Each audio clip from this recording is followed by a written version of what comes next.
ஃபைனலா நம்ம நானியோட hit 3 the third case படம் வந்து ரிலீஸ் ஆகிடுச்சு. கொய்யால படம் வந்து ஒரு வாரம் ஆகுது, நீ என்னடா இப்போ வந்து ரிவ்யூ போடுற அப்படின்னு சில பேர் கேட்கறது எனக்கு புரியுது. உண்மையிலேயே சொல்லணும்னா இந்த ஹிட்டுங்கிற இந்த பிரான்ச்சைஸுக்கே நான் ரொம்ப புதுசு. இந்த படத்தை பத்தின ஐடியாவே இல்லை. அதனாலேயே இந்த படத்தை பார்க்காம தட்டி கழிச்சிட்டு போனேன். பட் சில பேர் இந்த படத்துக்கு வீடியோ போட சொல்லி கமெண்ட்ல கேட்டிருந்தீங்க.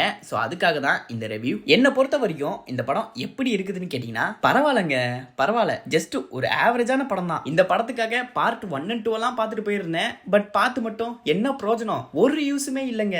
அதனால எந்த விதமான ஹெல்ப்பும் இல்லை. சிம்பிளா ஜென்ரல் ஆடியன்ஸுமே ஈஸியா பார்க்குற மாதிரி தான் இருக்கும். பார்ட் 1 and 2 எல்லாம் பார்த்தாதான் இந்த படத்தோட கதை புரியும் அப்படிங்கிற மாதிரி எல்லாம் இல்லை. இந்த கருமம் எனக்கு அப்பயே தெரிஞ்சிருந்தா படம் வந்தப்பே பார்த்து ரிவ்யூ போட்டிருப்பேன். ஏன் தப்பு தாங்க, ஏன் தப்பு தான். ஆரம்பத்துல இருந்தே நீங்க கேட்டு அதை நான் தட்டி கழிச்சேன் பாத்தீங்களா? என் புத்தியை செருப்பாலே அடிக்கணும். 7 நாளைக்கு முன்னாடி போட வேண்டிய ரிவ்யூவை ரொம்ப லேட்டா போடுறேன். எனக்கு முன்னாடியே இந்நேரத்துக்கு எல்லாரும் படம் பார்த்துருப்பீங்கன்னு நினைக்கிறேன். பட் இருந்தாலும் சின்னதாக ஒரு ஸ்பாய்லர் அலர்ட் போட்டு வீடியோவை ஸ்டார்ட் பண்ணுவோம்.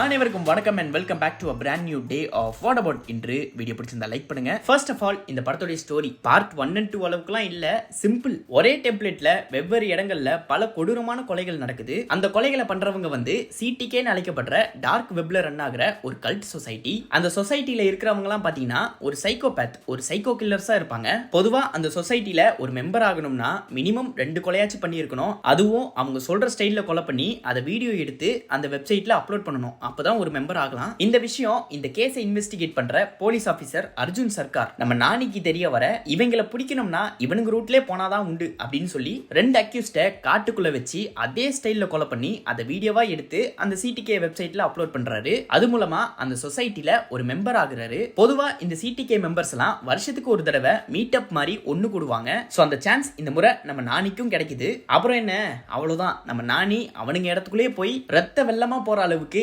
எல்லாரையுமே போட்டு தள்ளி அந்த குரூப்ல மாட்டின சில அப்பாவி மக்களை காப்பாத்தி கூட்டிட்டு வராரு. இதுதான் இந்த படத்தோட கதை. ரொம்ப சிம்பிளான ஸ்டோரி தான். அண்ட் நான் ஏற்கனவே சொன்ன மாதிரி இந்த படம் ஹிட் 1 and 2 அளவுக்குலாம் இருக்காது. நானே இப்ப ரீசெண்டா தான் பார்த்தேன். பார்ட் 1 எல்லாம் பாத்தீங்கன்னா படம் தொடங்கி முடிகிற வரைக்குமே ஒரு பியூர் இன்வெஸ்டிகேஷனா தான் இருக்கும். ட்விஸ்ட் அண்ட் டர்ன்ஸ் எல்லாம் வச்சு ஸ்கிரீன் பிளேயை சும்மா அட்டகாசமா கொண்டு போயிருப்பாங்க.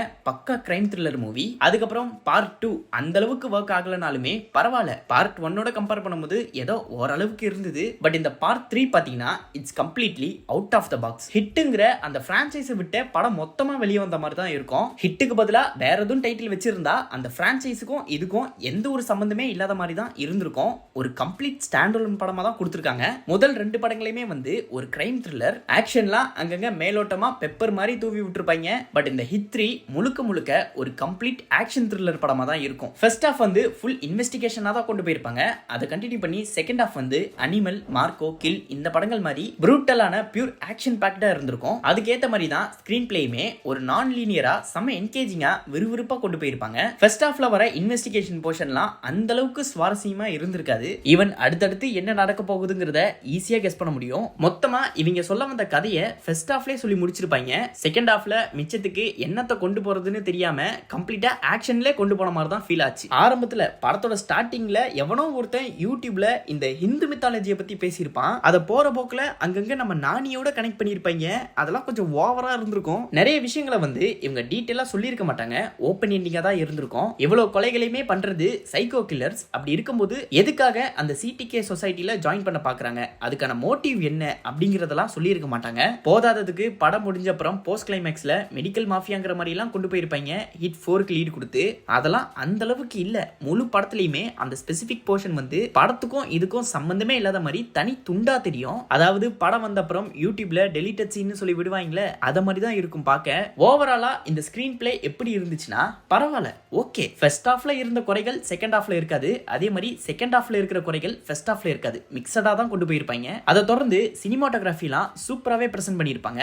ஆக்ஷன் சீக்வன்ஸுமே கூட செகண்ட் ஹாஃப் ஃபுல்லா நைட்ல நடக்கிற மாதிரி தான் இருக்கும். அந்த போர்ஷனை ரொம்ப கலர்ஃபுல்லா பிரசன்ட் பண்ணியிருப்பாங்க. இந்த படத்துக்கு இவங்க சூஸ் பண்ண லொகேஷன்ஸா இருக்கட்டும், செட் ஒர்க், அது போக பேக்ரவுண்ட் ஸ்கோர், மியூசிக் எல்லாமே இந்த படத்துக்கு சூப்பரா ஒர்க் ஆகியிருக்கு. நிறைய சீன்ஸை பேக்ரவுண்ட் ஸ்கோர் வந்து ப்ராப்பரா எலிவேட் பண்ணிச்சுன்னே சொல்லலாம். அதுலலாம் எந்த ஒரு குறையுமே இல்லை. அதை தொடர்ந்து இந்த படத்தோட ஒரு மெயின் பாசிட்டிவ், ஒரு மேஜர் பாசிட்டிவ்னா அது நம்ம நானி தான். அர்ஜுன் சர்க்காருங்கிற கேரக்டர் பிளே பண்ணியிருப்பாரு. லிட்டரலி மொத்த படத்தையுமே ஒரு ஒன் மேன் ஷோவா கொண்டு போயிருப்பாரு. செம்ம ரக்கடா, ரொம்ப முன்கோவக்காரனா, எந்த ஒரு விஷயமா இருந்தாலும் வைலன்ஸ்டா ஹேண்டில் பண்றதுன்னு சொல்லி ஸ்கிரீன் பிரசன்ஸ் அண்ட் பெர்ஃபார்மன்ஸ்ல பட்டையை கிளப்பிட்டாரு மனுஷன். அண்ட் ஆல்சோ ஃபர்ஸ்ட் டைம் நான் நானியோட படத்தை தியேட்டர்ல பார்த்தேன். ரொம்ப நாள் ஆசைங்க.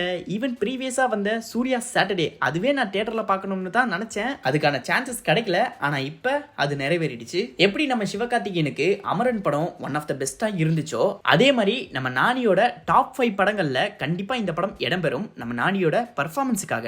மொத்தத்துல நம்ம நானி இல்லனா இந்த படமே இல்ல. அவரோட பெர்ஃபார்மன்ஸ்னால தான் முழு படமே ஓடிச்சுன்னு சொல்லலாம். அண்ட் நம்ம ஸ்ரீநிதி செட்டி ரொம்ப நாள் கழிச்சு படம் பண்றாங்க. கடைசியா 2022ல கோப்ரா அண்ட் KGF 2ல பார்த்தது. அதுக்கப்புறம் இப்ப இந்த படத்துல நம்ம நானியோட ஒரு லவ் இன்ட்ரெஸ்டா வந்திருப்பாங்க. லவ் போர்ஷனுமே கூட ரொம்ப ஜவ்வு மாதிரி இழுக்காம சிம்பிளா அழகா சொல்லியிருப்பாங்க. அண்ட் ஸ்ரீநிதிக்கு கொடுக்கப்பட்ட அந்த ட்விஸ்ட், அவங்களுமே ஒரு போலீஸ் தான், இவ்வளவு நாளா ஸ்பையா இருந்தாங்க அப்படின்னு சொல்லி எதிர்பார்க்காத ட்விஸ்ட்டை கொடுத்து செகண்ட் ஹாஃப்குள்ள அந்த கேரக்டரை கொண்டு போயிருப்பாங்க. அதெல்லாம் சூப்பராகவே இருந்துச்சு. பட் எப்படி சலார் படத்துல பிளாஷ்பேக்கை சொல்லும் போது குறுக்க நம்ம ஸ்ருதிஹாசன் வந்து சரக்கு இருக்கா அப்படின்னு கேட்டு இன்டர்பிரேட் பண்ணாங்களோ, அதே மாதிரியான ஒரு விஷயம் இந்த படத்துலயுமே இருக்கு. செகண்ட் ஹாஃப்ல நம்ம நானி உசுர கொடுத்து ரத்த வெள்ளத்துல சண்டை போட்டுக்கிட்டு இருக்க அந்த நேரம் பார்த்து நம்ம ஸ்ரீநிதி நானியை பத்தி நினைக்கிறது, அவருக்கு என்ன ஆகியிருக்குமோன்னு சொல்லி ஃபீல் பண்றதுன்னு சொல்லி நல்ல ஸ்பீடா ரேசியா போய்கிட்டு இருந்த ஸ்கிரீன் பிளேல சடன் பிரேக் போட்ட மாதிரி தான் இருக்கும். சோ செகண்ட் ஹாஃப்ல இவங்க லவ் போர்ஷன்ஸை ஹேண்டில் பண்ண விதம் வந்து அந்த அளவுக்கு ஒர்க் அவுட் ஆகல. நல்லா போய்கிட்டு இருக்க சீன்ல குறுக்க இந்த கௌஷிக் வந்தாங்கிற மாதிரி தான் இருந்துச்சு. இந்த படத்தை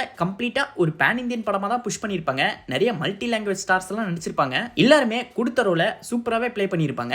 யாருமே ஓவர் பிளே பண்ணல. அதுலயும் முக்கியமா நம்ம சமுத்திரகனி நானியோட அப்பாவா வந்திருப்பாரு. அவருக்கும் நம்ம நானிக்கும் நடக்கிற சின்ன சின்ன ஹியூமர்லாம் வந்து சூப்பரா ஒர்க் அவுட் ஆச்சு. போற போக்குல அங்கங்க டார்க் ஹியூமர் அடிச்சு விட்டுருப்பாங்க. அண்ட் கேமியோன்னு வரும்போது இந்நேரத்துக்கு எல்லாருக்கும் தெரிஞ்சிருக்கும்னு நினைக்கிறேன். நான் சொல்றதுல எந்த ஒரு பிரச்சனையும் இல்ல. நம்ம கார்த்தி ஆரம்பத்திலே நம்ம எல்லாரும் கெஸ் பண்ணதுதான் நம்ம கார்த்தி ஹிட் 4ஓட ஹீரோன்னு. பொதுவா இந்த ஹிட் யூனிவர்ஸோட டெம்ப்ளேட் எப்படி இருக்குன்னா, ஒரு படத்துல 2 கேமியோ இருக்கும். ஒன்னு ப்ரீவியஸ் படத்தோட ஹீரோ வருது, அதை தொடர்ந்து அடுத்த படத்துக்கான ஹீரோவை காட்டுற மாதிரி தான் இருக்கும். அந்த வகையில இந்த ஹிட் 3ல போன படத்தோட ஹீரோ அதிவிசேஷ காட்டியிருப்பாங்க. அதை தொடர்ந்து அடுத்த படத்துக்கான ஹீரோவான கார்த்தியை காட்டியிருப்பாங்க. உண்மையிலேயே நம்ம கார்த்திக்கு இப்ப என்னன்னு தெரியல, ஒரு ஜாக் பாட்டா தான் இருக்கு.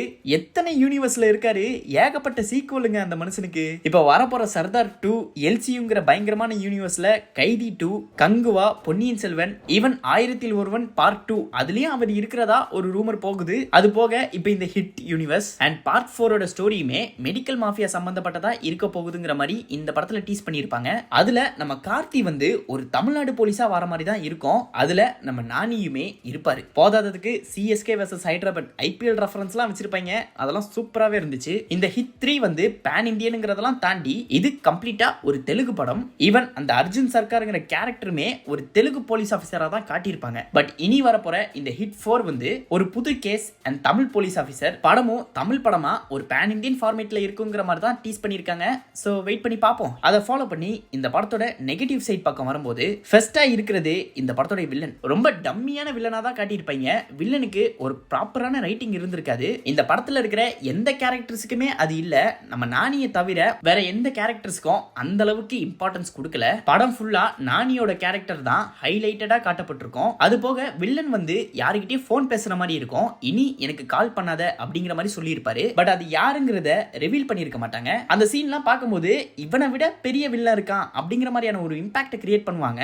பட் கடைசியில ஏமாற்றம் தான் மிஞ்சம். அதை தொடர்ந்து இந்த படத்துல இருக்கிற இன்னொரு நெகட்டிவ்னா இந்த படத்தோட ரன் டைம் 2.5 மணி நேரத்துக்கு இருந்திருக்கும். ஏற்கனவே சொன்ன மாதிரி படத்தோட கதையை ஃபர்ஸ்ட் ஹாஃப்லயே சொல்லி முடிச்சிருப்பாங்க. அப்படி இருக்கும்போது செகண்ட் ஹாஃப் ஃபுல்லா ஆக்ஷன் தான். அதெல்லாம் ஒரு கட்டத்துக்கு மேல கடுப்பான குறை 1 vs 100ங்கிற மாதிரி எல்லாம் இருந்திருக்கும். அதெல்லாம் பார்க்கும்போது எதுக்கு ஏன் இந்த வைலன்ஸ் கொஞ்சம் ஓவரா போயிட்டாங்களோ அப்படிங்கிற மாதிரி தான் இருந்துச்சு. நம்ம நானி ஏதோ காட் ஆஃப் ஆர் கிரேட்டோஸ் மாதிரி போற போக்குல எல்லாரையும் வெட்டி தள்ளிட்டு போவாப்புல. பொதுவா violence movie like Monkey Man and Kill இந்த படங்கள்லாம் பாத்தீங்கன்னா ஆக்ஷனுங்கிறது அவ்வளவு பெரிய விஷயமா இருக்காது. ஸ்டோரிங்கிறது தான் இம்பார்ட்டண்டா இருக்கும். அதுக்குள்ள இந்த வைலன்ஸ் வந்து எப்படி பிளெண்ட் ஆகுதுங்கிறது தான் மேட்ரே. பட் இங்க அப்படியெல்லாம் இருக்காது.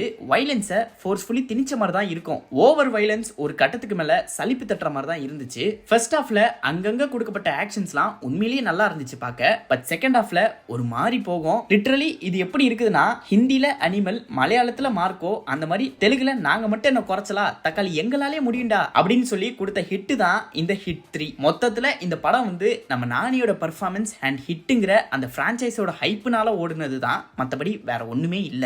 ஒன் டைம் வாட்ச் தான். ஈவன் என்ன பொறுத்த வரைக்கும் இந்த படத்தை கண்டிப்பா தியேட்டர்ல போய் பாருங்கிற அளவுக்குலாம் இல்ல. கொஞ்ச நாள் வெயிட் பண்ணீங்கன்னா ஓடிடிலேயே வரும். ஈவன் ஹிட் 1 and 2 எல்லாம் நான் அதுல தான் பார்த்தேன். அதே மாதிரியான ஒரு ஃபீல் தான் இந்த படம் பார்க்கும்போது இருந்துச்சு. தியேட்டர் மெட்டீரியல்னு சொல்ற அளவுக்கு இந்த படத்துல எதுவுமே ஒர்க் ஆகல. ஃபேமிலி ஆடியன்ஸுக்கு இந்த படம் கண்டிப்பா ஒர்க் ஆகாது. பிகாஸ் ஆர் ரேட்டட், ஹை வயலன்ஸா, ப்ரூட்டலான ஆக்ஷன் சீக்வன்ஸ்லாம் இருக்கும். ஸோ குழந்தைங்க இந்த படத்தை பார்க்க முடியாது. மற்றபடி செக்ஷுவல் கண்டென்ட்லாம் எதுவும் இல்லை. அண்ட் முக்கியமா இந்த படத்தை பார்க்கறதுக்கு பார்ட் 1 and 2 எல்லாம் பார்க்க வேண்டிய அவசியமே இல்லை. சிம்பிளா ஜென்ரல் ஆடியன்ஸுமே ஈஸியா பார்க்குற மாதிரி ஒரு ஸ்டாண்ட் அலோன் படமா தான் பிரசன்ட் பண்ணியிருக்காங்க. அந்த வகையில இந்த படத்துக்கு நான் கொடுக்குற ரேட்டிங் 5க்கு 3.5. Therefore that's it. இந்த வீடியோ உங்களுக்கு பிடிச்சிருந்தா லைக் பண்ணுங்க, ஷேர் பண்ணுங்க. இந்த படத்தை பத்தின கருத்துக்கள் ஏதாச்சும் இருந்ததுன்னா அதை கமெண்ட்ல சொல்லுங்க. ஸோ அடுத்து உங்களை ஒரு பிராண்ட் நியூ டேல வந்து சந்திக்கிறேன். அது வரைக்கும் நான் உங்களிடமிருந்து விடைபெறுகிறேன். Tata bye, see you.